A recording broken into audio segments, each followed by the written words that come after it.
Dot product of two vectors और scalar product of two vectors. दो vector के multiplication का बात करें तो दो प्रोडक्ट हम लोग जानते हैं, scalar product and vector product, dot product and cross product. तो पहले हम लोग बात करते हैं डॉट प्रोडक्ट के बारे में इस वीडियो में। Dot product of two vector is defined as magnitude of one vector into component of second vector toward the first vector. This is the definition of the dot product. कोई एक vector का magnitude into second का first के तरफ component. तो ऐसा हम लोग को जरूरत क्यों पड़ता है और इसको डिफाइन करने की जरूरत क्यों पड़ रहा है उसको देखते हैं कहाँ कहाँ पे ऐसा हो सकता है सिचुएशन जो है। जैसे कोई पार्टिकल के ऊपर इस तरफ फोर्स लग रहा है, इस तरफ फोर्स लग रहा है, ठीक है, लेकिन पार्टिकल का जो डिस्प्लेसमेंट है ऐसे हो रहा है। पार्टिकल का डिस्प्लेसमेंट सपोज करो इस तरह इसको डिस्प्लेसमेंट हो रहा है, तो पार्टिकल इस तरफ जा रहे हैं लेकिन उसके ऊपर फोर्स इधर लग रहे हैं, कुछ भी ऐसे वो हो सकता है ना। यहाँ पर जो है यहाँ पर ऐसा इंक्लाइन प्लेन हो सकता है जिसके ऊपर रखा हो ऐसे, और इसके ऊपर फोर्स इधर लगा रहे हो बट वो डिस्प्लेसमेंट किधर हो रहा है, इस तरफ हो रहा है। तो वर्क जो है आपका, ये फोर्स कितना वर्क कर रहा है, ये फोर्स जो है कितना वर्क कर रहा है, वो ये फोर्स चाहेगा कि पार्टिकल इधर डिस्प्लेस हो। पार्टिकल क्या चाहेगा, पार्टिकल को चाहेगा या ब्लॉक को चाहेगा इधर डिस्प्लेस करना।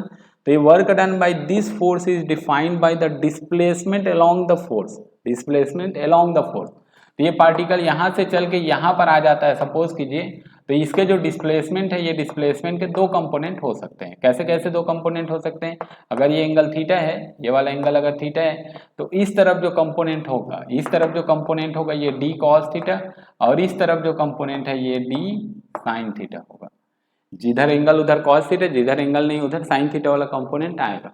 तो अब देखिए ये वर्क डन अगर मैं डिफाइन करूं, वर्क डन, ये फोर्स ने कितना वर्क डन तो किया, तो ये वो कौन सा कंपोनेंट को डिस्प्लेसमेंट करने में इन्होंने हेल्प किया, ये डी कॉस थीटा, ये डी साइन थीटा। तो इसका जो वर्क डन है ये चाह रहा है इस तरफ डिस्प्लेस होना, दैट मीन्स सेकेंड वेक्टर का ये जो डिस्प्लेसमेंट है उसका पहले के साइड कंपोनेंट, तो ये डी कॉस थीटा। और फर्स्ट तो इसको लिया जाता है magnitude of first vector into component of second vector toward the first vector, तो ये होता है D cos theta. This is defined as work done by this force.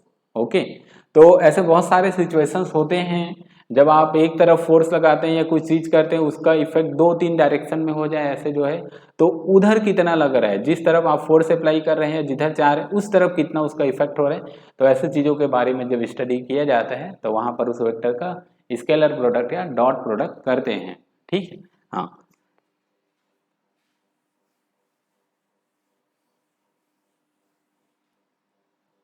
तो अब देखिए इस डेफिनेशन के अनुसार से डॉट प्रोडक्ट क्या होगा, ये आपका वेक्टर ए है, ठीक है, और ये वेक्टर बी है।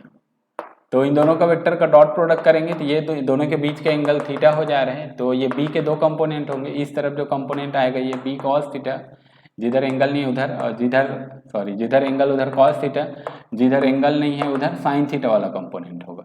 तो यहाँ पर जो है dot product of two vector, that means vector A dot vector B equal to magnitude of one vector, suppose करो इसको ले रहा हूँ तो उसका मैग्नीट्यूड ऑफ वन वेक्टर, ठीक है, into component of another component of second vector toward first vector. तो फर्स्ट वेक्टर के तरफ दूसरे वाले का कंपोनेंट तो हो जाएगा ये बी कॉस थीटा हो जा रहा है,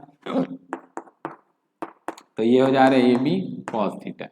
ये आ रहा है आपका vector A dot vector B आ रहा है, ठीक है। हाँ, तो ये होता है आपका डॉट प्रोडक्ट होता है, ये vector A dot vector B A B cos theta आपका, जहाँ पर ये ए मैग्नीट्यूड है, बी मैग्नीट्यूड है, और ये theta, theta is the angle between vector A and vector B. Okay, अब हम लोग इसके हेल्प से हम लोग बहुत सारे चीज पता कर सकते हैं। आप जो है क्या क्या पता कर सकते हैं उसको देखते हैं अब।